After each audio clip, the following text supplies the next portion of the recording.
My name's Jerzak, and I'm here at Popularity.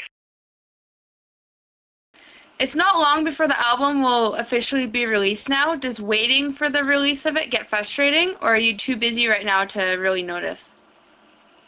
Honestly, I've been working on it for so long. I'm just so anxious. I'm more anxious than frustrated, you know? I'm just so ready to show everybody the music I've been working on. Can you pick a couple of highlights on the album and tell us what they mean to you?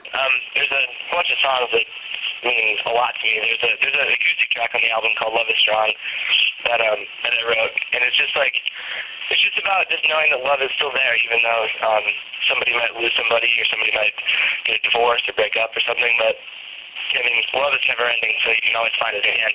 And I've seen a lot of people get bummed out about it, and I think life's too short to be bummed out about something, so that's pretty cool. And then the new single, She Said, with Leighton Meester, just came out on iTunes a couple days ago.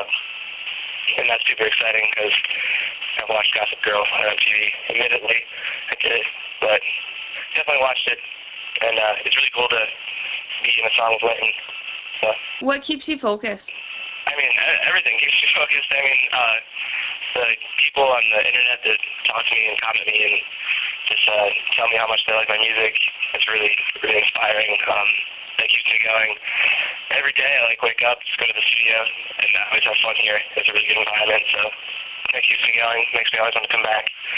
And I'm super bummed out. I'm probably going to be super bummed when I have to leave and go back home and touring stuff, just because I'm going to miss it, but touring is also fun, so it'll replace it in a good way.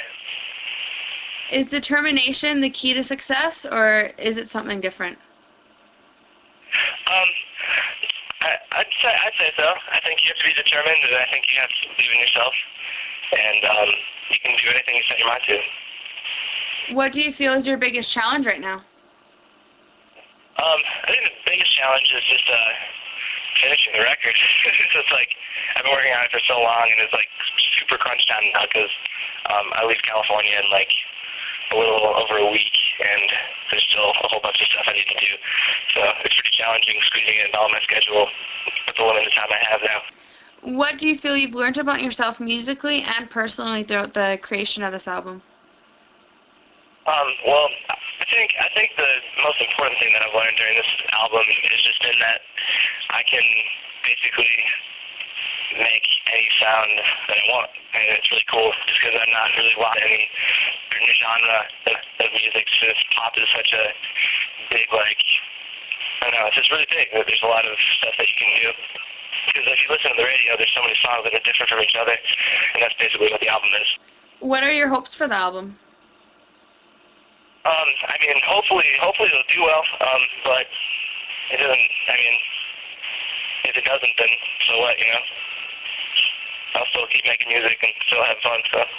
What would you say is your favorite part about the album making process?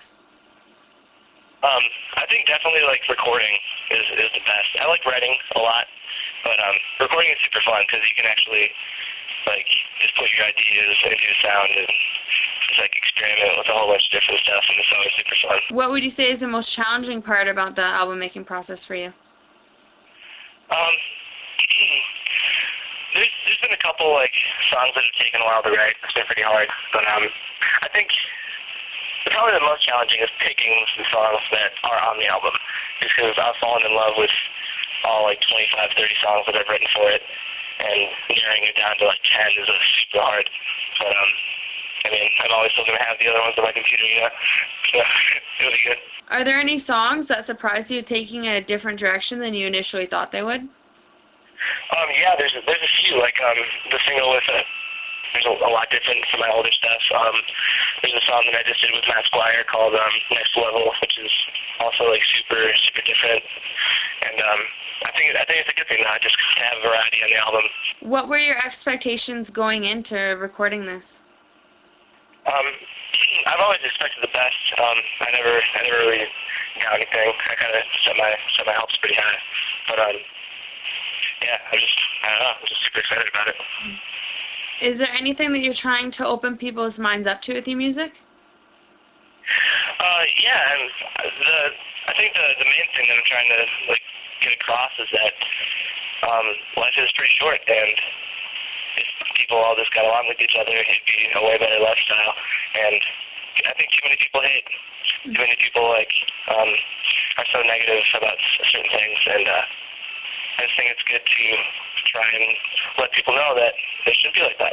Do you remember the first song that you ever wrote, and what can you tell us about it? Yeah, the first song I ever wrote, I was like 13. I wrote for my first girlfriend. I forgot how to play it, but I don't know how it goes anymore. I actually forgot what it was called, but I remember writing it, and yeah, I was like a 8th grader, not 7th grader. I wrote it on an electric guitar. It was like a super rock song, because I used to listen to the rock radio instead of the pop radio, so it was pretty interesting. Do you have anything you'd like to say to the readers of Popularity? That I love you, and you're awesome, and I enjoy all the new music.